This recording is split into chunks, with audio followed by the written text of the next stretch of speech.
So for my meteorology final presentation, I looked at the phenomenons known as droughts and wildfires. So starting off with droughts, what a drought is a period of abnormally dry weather that is prolonged for enough time to cause imbalance in the level of moisture that's in the affected area. I think pretty much almost every area of the U.S. experiences a drought in some way.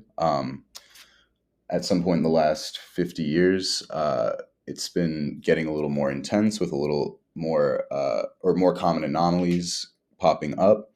And um, we're going to look into some of the reasons for that. But first, we're going to look at the conditions that lead to a drought. So, obviously, lack of precipitation is a big one. If there's not enough precipitation or irregular precipitation in an area, the systems that rely on that oftentimes can fail and put people in pretty tough situations. Increased temperatures, because that leads to increased evaporation rates when combined with a lack of precipitation. That's another recipe for a drought. And the wind actually, if there's really strong winds in an area with low moisture, it can sort of work to dry out what is sort of remaining in the soil and in the vegetation and things like that. A little further up in the sky, in the atmosphere, there's forces such as high pressure systems. There's a couple areas of the US that have to deal with these high pressure systems, giving them pretty consistent drought like conditions, but we'll look into that later. And the way that droughts are measured is by five main systems, starting with precipitation deficit, which is one of the most common and basic ways to measure droughts. And that essentially is just to compare the amount of precipitation in one area over a given time with the average of that area. And obviously, if it's less, then we can sort of deduce that we're getting into more drought like conditions.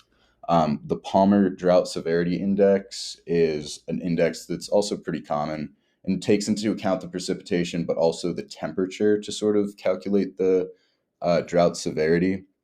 So it adds another factor.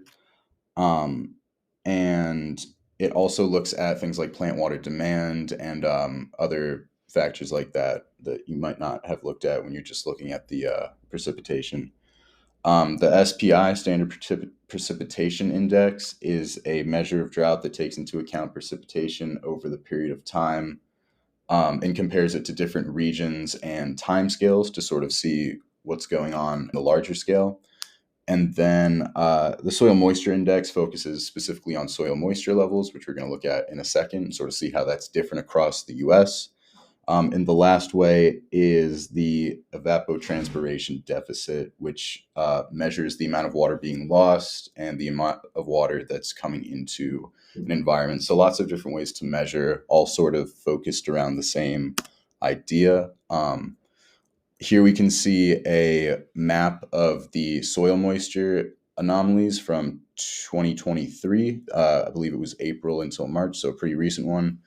And the areas that are driest are ones that I feel like people pretty commonly see as being dry. So you can see California, very specifically Southern California, some areas in the sort of mid US. And then obviously the areas that are greener are areas that we associate with rain. So up by Washington, Florida, and that gives a pretty good idea of sort of what it looks like generally. But there's the question of why the Western United States is so susceptible to droughts, and part of it is just their climate. They just don't get a lot of rain in general, which creates this arid climate, and it makes it very fragile because if it's not raining and then you start adding these other factors in, you can get some really really dry conditions that you can't do a whole lot for, especially because a lot of the other areas surrounding them also deal with droughts and things like that. But something that you can't really see just on the surface is the Pacific High, which is the pressure systems we were talking about in the previous slide. The Pacific High is in the area for the entire year, and that essentially pushes away storm systems and moisture. So that's why that region doesn't get a ton of moisture and a ton of rain throughout the year. Also, El Nino is a factor in Why the Western United States is so susceptible to droughts, because during La Nina years, which are more frequent in that region, sea surface temperatures are cooler, and that leads to drier conditions than usual. And also, climate change is an aspect. Rising temperatures, rising evaporation rates with the same precipitation or even less so. Um, and the PDO, Pacific Decal Oscillation, is another climate pattern that affects the Pacific Ocean and influences weather patterns in North America. Um, Negative phases can last for several decades, and you'll just see drier conditions during that. And then the jet stream is also something closer to the atmosphere, which is a high altitude wind that influences weather patterns. And like we talked about before, high winds can lead to drier conditions, which can lead to a drought. So there's four main types of droughts that are kind of based on how long they last and their severity and also what they affect. So, meteorological drought is when essentially all it affects is the soil moisture and groundwater levels. And all these can lead to the other types of droughts, but it's just more like what it's focused on. So, reduced soil moisture and groundwater levels. Agricultural drought is when the farmers and the people who work in the agriculture industry do not have enough water, or there's not enough water in the budget to meet their needs. The hydrological drought occurs when there's reduced stream flow, which affects the water system and lakes and streams and things of that nature. And a socioeconomic drought occurs when water shortages impact human activities and things like that. So that's when you'll start to see people conserving water and people telling their neighbors to turn off their sprinklers and things like that. So how can we mitigate the effects of droughts? We can conserve more water. I mean, essentially, there's not a lot we can do to, change the way that the weather works and things like that. But we can make sure that we're better prepared for droughts and make sure that they aren't quite as polarizing by conserving water, utilizing more water efficient fixtures and appliances, using less water per day, at some point in the next decade, a lot of people are already sort of predicting that we're going to have to start to cut our water use because we're running out and we're not having average conditions. So that's sort of becoming a problem. Household leaks, just making sure that your house is up to code and up to date. And yeah, just being mindful with how you personally use your water. There's not a ton you can do on the larger scale, but if we all sort of work together, we can mitigate the effects of this meteorological phenomenon. And one time that we had a pretty bad drought here in the U.S. was the Texas drought of 1950. A persistent high pressure system over the U.S. blocked moisture from entering the region for a minute. I think it was 7 years. 1950 to 1957. Record high temperatures throughout the year, accelerated precipitation, super dry spring, again with the wind and the soil and vegetation moisture levels, and yeah, it was a pretty rough time for Texas. But in 1957, they had this sort of spree of rain and monsoons and tornadoes and all that stuff. So yeah, they got 10 inches of rain within I think 5 hours or something like that, which perpetuated, and they got to head back to normal for a bit. But yeah, that was a pretty tough example of somewhere that was afflicted by this pretty heavily. And wildfires are sort of related to droughts. Droughts can exacerbate wildfires. They don't necessarily have to be related, but they are pretty close. So everybody kind of knows what a wildfire is. They're pretty common, and especially in the last couple of years, we've been seeing more and more wildfires. But they're essentially just large, uncontrolled fires that can either be caused by natural means or by humans. And some of these natural means can be drought conditions, depending. Lightning strikes can start forest fires, wildfires. Wind, the fuel load, which is essentially how much dry and dead plant material is in the area, which you can see on the bottom right picture. That is an area that has a lot of fuel load, and the topography, the sort of the slope of the hills, the slope of the mountains, what natural barriers do they have? Like a really large field that's on a hill, if that catches, it's going to be way harder to control than, say, a forest that's surrounded by rivers on all sides, up the side of a mountain or something like that. So a couple of factors that can influence that. Um, and once these forest fires start, there's four stages. There's the ignition, which is starts through one of the methods we talked about before. And then it grows until it is fully developed, at which case it has to be mitigated through fire watch, flame retardant, or in some cases they can burn out by themselves. But as you can see, it's a pretty quick process in terms of getting a fire to be fully developed. If you look at the graph in the bottom left, pretty fast, and then a long sort of slope down to get it sort of under control. And then you can see the anatomy. The head always points towards the direction that the fire is burning. The back is towards the point of origin, and the rest of them are pretty self-explanatory.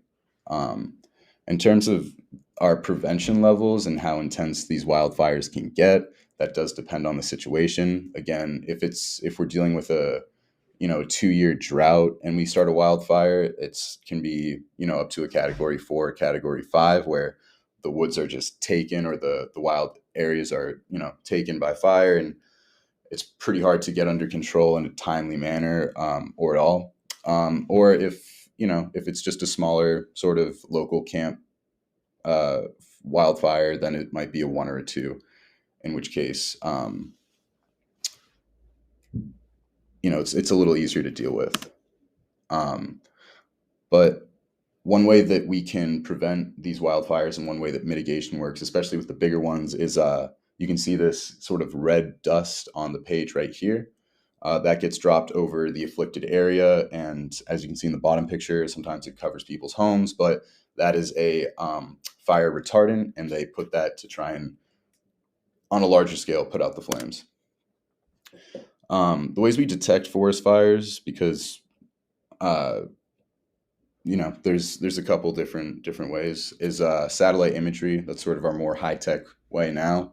Infrared sensors in the atmosphere can detect heat on the ground, which is good for remote areas where a lot of people might not be able to see it or know that it's happening. We can sort of get that information from the satellites. Ground-based sensors are just sensors that are put in woodland areas that can detect smoke. It's essentially a fire alarm that you put in the woods. Aircraft observations, pilots are encouraged, if they see a fire or they're under duty, to report it and call it in. And then we still have fire lookouts in lookout towers across the U.S., which are people who stay in these structures a couple months out of the year. It's usually a seasonal job, and they sit there and they record the temperatures and the wind speeds and the dryness, and they sort of make sure that the conditions for a forest fire don't begin or sort of end before they begin. Or if they see one, they're the first line of defense to sort of tell people what's going on. And a pretty awful forest fire that I think all of us have heard about in the last couple of years is the Australian bushfires, which were 2019 to 2022. They had a prolonged drought with record high temperatures and strong winds, which, as we sort of saw before, not only is that the makings of a pretty intense drought, but it's also really pretty decent conditions for a decent forest fire, which, it burned over 18 million hectares of land. Um, there was a huge response, not just by Australian firefighters and things like that, but there was international aid and support. Um, and it was a really big event. But essentially, the reason why it started was because Australia sits under a high pressure belt, the subtropical high pressure belt, and there's no lift, which is what's required for rainfall and for sort of moisture to be able to come into the area. So they were in a pretty rough position. They have since put out the fires and are in recovery now, but that was a super, super devastating meteorological event. Um, and there's a couple health impacts of wildfires. There's the obvious respiratory problems, heart attacks for people that are unfortunate enough to be in the area with these fires. There's significant economic impact due to the damage of infrastructure and people's personal homes. Tourism also, and recreational industries. People don't typically travel to areas that have forest fires, especially not to the extent of the Australian bushfires, or even in recent years the LA fires. So that definitely affects sort of their income of the overall area. People oftentimes have to leave their homes for long periods of time because it's not safe for them to be there anymore. So there's a lot of psychological impacts that come from that, trauma, PTSD, things like that. And then obviously there's the environmental impact, which is, when a forest is on fire, there's very few ecological sort of resources and things that are able to withstand that. So it can wipe out an ecosystem pretty well. But luckily, forests are built to come back. So within a couple hundred years, a forest can regrow from a wildfire.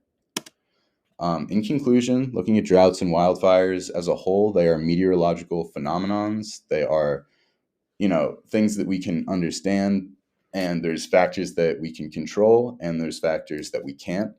Obviously, like I said previously, we can't control the meteorological aspect that's sort of happening in the atmosphere. The only thing we can do is be aware of it and try and minimize our impact on it so that when these natural but sometimes devastating events do happen, we are prepared and everybody stays, as safe as we can, and we maintain not only our societal structure but also our environmental structure, and make sure that our natural areas are staying protected. So that's all I got. This was my presentation on droughts and wildfires, and thank you.